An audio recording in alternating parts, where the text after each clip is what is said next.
Hey, this is Ariana Rollins with Mindful Manifesting Podcast, and I have a question for you. What if you were an infinite being and had infinite supreme powers, just like the divine, infinite intelligence, infinite love, and expanded consciousness? What if you were?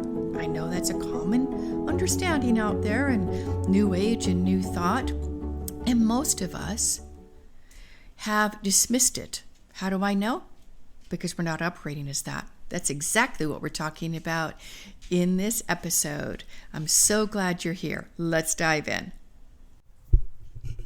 I'm reading an entertaining book, and it's called, obnoxious book title, Busting Loose from the Money Game by Robert Scheinfeld. None of this is new, but I liked the way that he described this because it's comical and really relatable. So, we've heard this. We are spiritual beings having a human experience, a physical experience. And here's just a quick quote of the in this book, a chapter. Who you really are is an infinitely powerful and magnificent being. Snap your fingers and boom, anything you want instantly manifests. No concept of power you're familiar with comes even close to the infinite power and omnipotence of who you really are. All the forces of nature and man put together and multiplied 1 billion times are but a speck compared to the power at your disposal. Now, depending on your history and the beliefs you formed living through it, this is something that you may resonate with, or it may sound like alien. But what if it were true? What if it were true? As an infinitely powerful, wise, and abundant being, this is my experience. This is true. You have an unlimited desire to express creatively and fully experience the expansion and joy that comes from this expression, which is why I feel it's so amazing to be an entrepreneur, because we have access to unlimited expression of our creativity, whether it's a podcast or a book or a master class or creating a new program or a website. It's brilliant as an entrepreneur. But what can happen is we limit ourselves in terms of how we can get those things done. We have the brilliance, we have the creative ideas, but we have been conditioned to do things such as the SMART goals, which is nothing wrong with it, but it's missing the huge energetic piece, which is to get things done from a place of intuitive guidance. And not just pushing the pieces around on a chessboard, because that's really how the SMART goals do it. And you have to have already accomplished it to create it with the SMART goal system, because you have to know all the steps. If you've never accomplished it before, how are you going to know the steps? You're not. So, with what I love to teach, which is really a combination of goal setting and manifesting, is you imagine what it is that you would like to experience, create, have, do.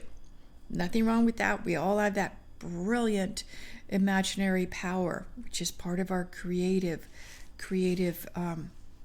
skill and gifts as a human. We've got this incredible creativity.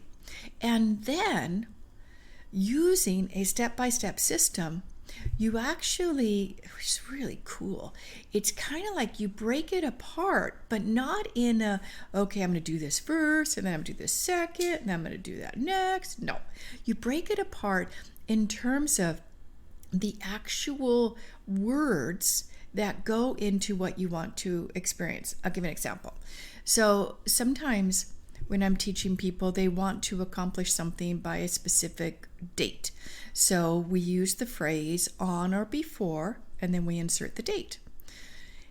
And then we use the wonderful support of our inner resources.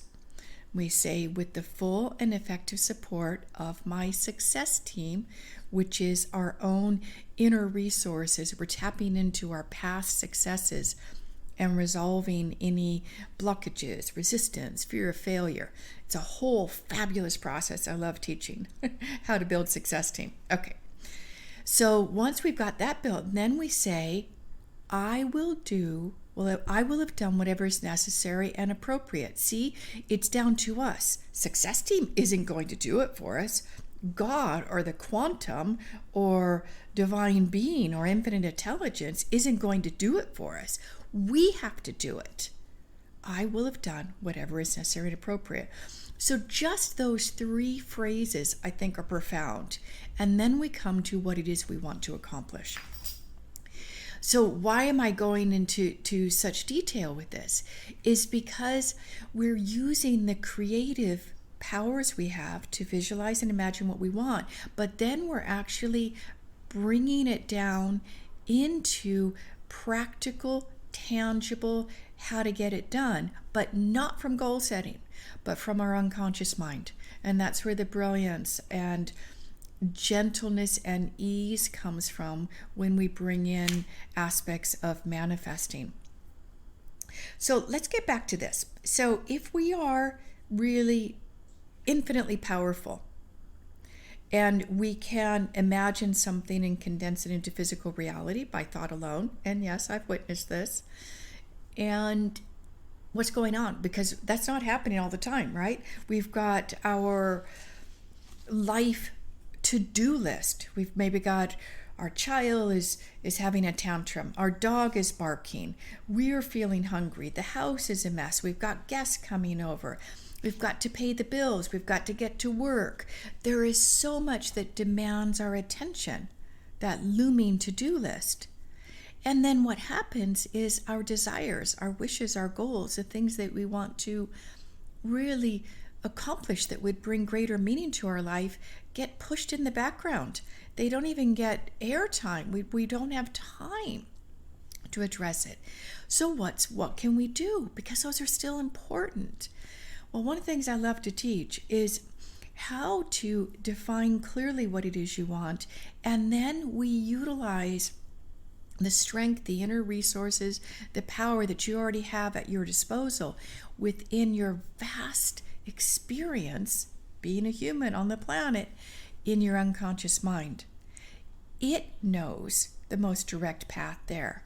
But unless you have a harmonious relationship with it, unless you know how to communicate what you want, it's like somebody who says, I'm going to go to the gym 3 times a week, Monday, Wednesday, Friday. Monday morning, they wake up and it's raining and then it's cold and it's dreary and they're like, no, I don't want to go to the gym. So I ask you, what part said, I want to go to the gym 3 times a week? What part is now saying, no, it's cold and dreary, I don't want to go to the gym? Those 2 parts are what I like to describe as the conscious mind, setting that intention, that desire, and then the unconscious mind, which if you think about the body as the storehouse of the unconscious mind, that's the doer, right? It's got to get you in the car. It's got to get you dressed in the car, lifting the weights. So unless you have a way to communicate what it is that you want to follow through on, then you're just going to probably hit the snooze button and just curl over in your cozy, comfy bed. You're not going to get out of the bed and go to the gym. So what if you had a way to create that harmony and to transfer your desire to your body, the doer part, which according to many researchers have said 95% of what we get done in our life is from our body, the habits in our body, the routines, and it carries our consciousness around, right? 5% is the deciding part, our conscious mind. So unless you have a way to get your body on board, which means not forcing willing and discipline, that's the old way. And if you think about how the monks, I don't know if they still do this, but the flagellation, beating yourself, whipping yourself when you don't do something, that only creates more resistance in your unconscious mind to protect yourself, because no one is going to willingly put themselves at risk or in harm and hurt themselves or feel bad about themselves. So we actually stop setting goals. We stop trying to accomplish something. We just allow the body to make choices for us. How do I know that? Habits. Look at your habits. What's deciding? If you were stuck on a particular habit, I don't know, eating chocolate after your lunch because you need that little pick-me-up, right? And you say, I'm going to stop eating chocolate. And then you do it for a couple of days, but then you go back to the pattern. You may not even remember that you're eating the chocolate or that you intended to change that pattern, but the body has momentum. It's got a lot more patience, I think, than we do, because it knows you're going to go back to it. And in fact, when you set an intention, the body quite knows that you're not going to follow through. And it's like, they're lying to themselves, which is why affirmations have limited result, because the body knows if you've been on a program of eating chocolate after your lunch for a very long time, that's what's known, that's what's familiar, that's what's comfortable. And so you're going to go back to that pattern. So if we were infinite beings, if we could manifest, create from thought alone, why are we not doing that? That's really begging the question, right? That's really what I want to talk about.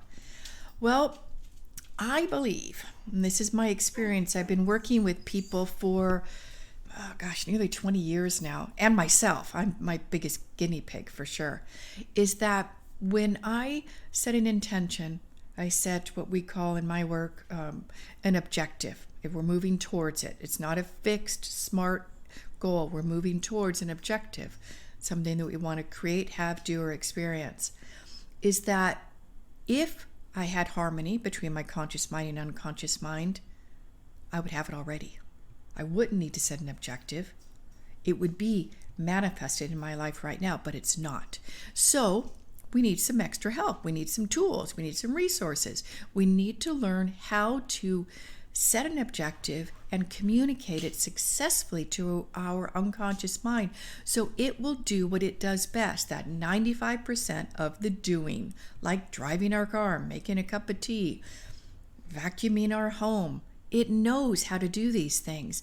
But if we try to push it and force it with our conscious mind, and we're trying to will things into reality, we've got to update the generalized habitual way we live. We've got to update the programs. It doesn't mean we have to anticipate all the different programs we have to change in order to be successful at our objective.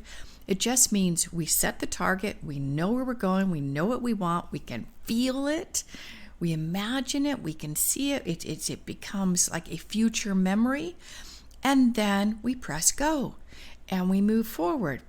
Anytime that we observe that we're not making progress, we've fallen back into a habit that's not successful, then we would treat it as resistance in our body. It's basically resisting our consciousness, resisting our will, and we treat it as a blocker. And that's one of the things that is so powerful about this work.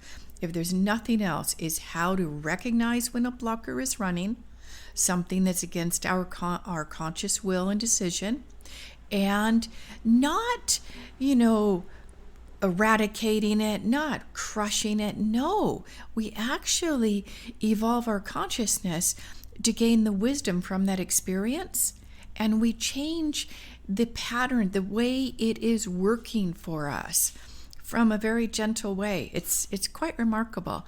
It's not anything that I'm familiar with that is like NLP or EFT or creating imaginary or visualizations. It's different. It nothing is completely brand new, but this is quite a unique little process. So we resolve the blocker, and then what we notice is, we're rolling out of bed, and we're getting our gym clothes on, and we're in the car, and we're lifting weights, all without forcing or willpower or intentional controlling. We just change the pattern. We change the habit that's in the body until we've got momentum. Everyone knows there's great books out there about putting in new habits, but that usually takes time. And you have to use willpower, perhaps for the first 21 days until you get the new habit. But what if we could change that habit or that pattern pretty quickly by getting our body on board with what we want? It creates harmony, it creates grace, it creates ease. It creates the potential, which, is talked about, to create from thought alone. Not only the potential, but we can start to see it. And that's a big deal in this work, is observing the synchronicities. Observe when things are flowing. Because if we're just focusing on what's not working, what we don't want in our life, guess what? What we focus on grows. So we really need to celebrate the small wins and anchor those, because those are the breadcrumbs. And we're in gratitude. And there are certain ways to acknowledge the body, acknowledge it for its support. One way is you can surround that beautiful synchronistic moment with a ball of white light, place it into your heart, your creative center, and say, thank you for that success. Thank you for that moment. I'd like to experience more successes like that in the future. Please make that happen in ways that are of the highest good of me and of all involved. And you breathe that in and out of your body. Now that's a way to celebrate what we want, rather being in complaint and a whip on our back about what we don't want or what we're not doing. All right, so as we wrap up this episode, I hope you enjoyed it. I'd love for you to subscribe or follow the show so you get notifications. We send out shows every week. And remember, when you confirm yourself, you chart your own course to success on your terms. So much love.